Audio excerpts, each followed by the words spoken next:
Hi everyone, it's Amanda here, and this week's blog is all about it is not the critic that counts. I wanted to share a very vulnerable story that where a couple of weeks ago I experienced some online bullying on a Facebook group. And I wanted to talk about today, have you guys ever put yourself out there wearing your heart on your sleeve and feel like you've been knocked down? And how have you coped with that, and how have you moved through that and overcome it? Because I believe it takes true vulnerability to be courageous and to be creative. So as you know, I'm a speaker and I share my story and all the lessons I've learned along the ways and my ideas.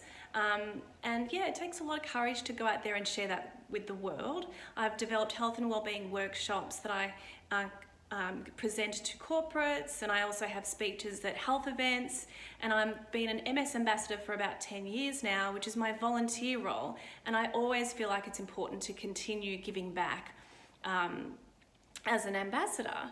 And so one day when I shared a free event for World MS Day that I wanted to do from the bottom of my heart, wanting to help people that I believed needed it the most, unfortunately was taken the wrong way, which really threw me and it really confused me.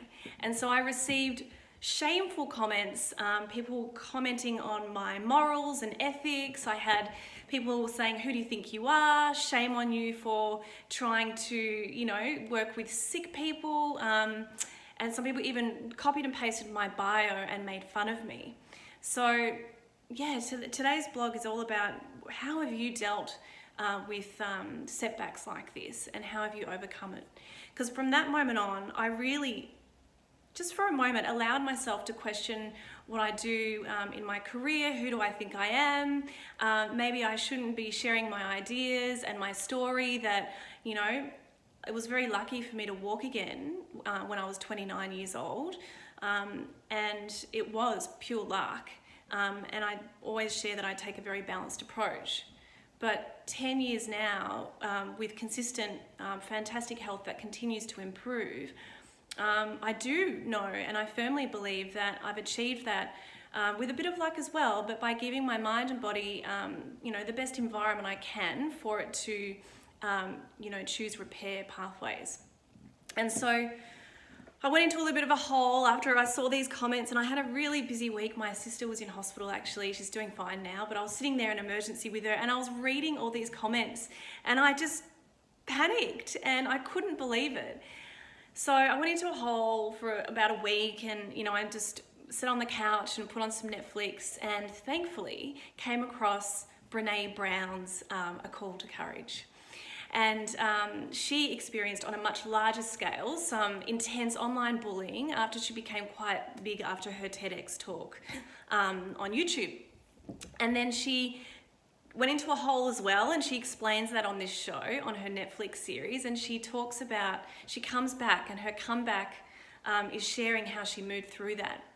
And an important shift that happened within her was after she read a quote that she found from President Theodore Roosevelt. And I want to share that with you guys today because it was just changed everything for me to shift that in that moment. And I'm just reading it so I remember it. The quote is, "It is not the critic that counts. It is not the man that points out the strong man's stumbles or the deeds they could have done better. The credit belongs to the man who is actually in the arena as well, whose face is marred with blood, sweat, and dust, who at the best, in the end, knows the triumph of high achievement, and who at worst, if he fails daring greatly."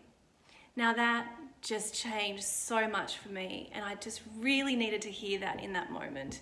So inspiring. So thank you, Brene Brown. You saved me in that moment. And then Brene Brown goes further on to say, if you choose to live your life in the arena, you're going to get your ass kicked. So I talk about that in this week's blog as well. She's right. If you want to be a game changer and you want to disrupt and challenge people's ideas and thinking, you've got to see it as a positive thing. And if we can learn to disagree and debate our ideas with positivity instead of negativity, imagine the world we would live in. And then she also says, and this is the best bit, if you are not in the arena, also getting your ass kicked, I'm not interested in your feedback. Wow, so true and beautifully said. I just love that. So thank you, Brene Brown. And I really hope that if you're going through a challenge like this, or you've experienced it before and you feel like you haven't fully let it go, I really hope that this week's blog inspires you.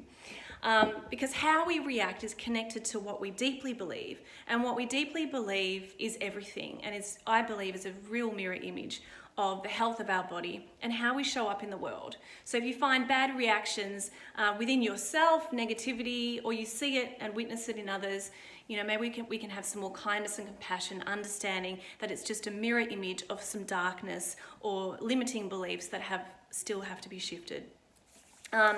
So as you stand firm in your courage, allow yourself to be vulnerable, because when you're vulnerable, as Brene Brown says, this leads to innovation and creativity. So let's learn to bend like bamboo, go with the flow, because I really believe that flexibility builds resilience. Thank you.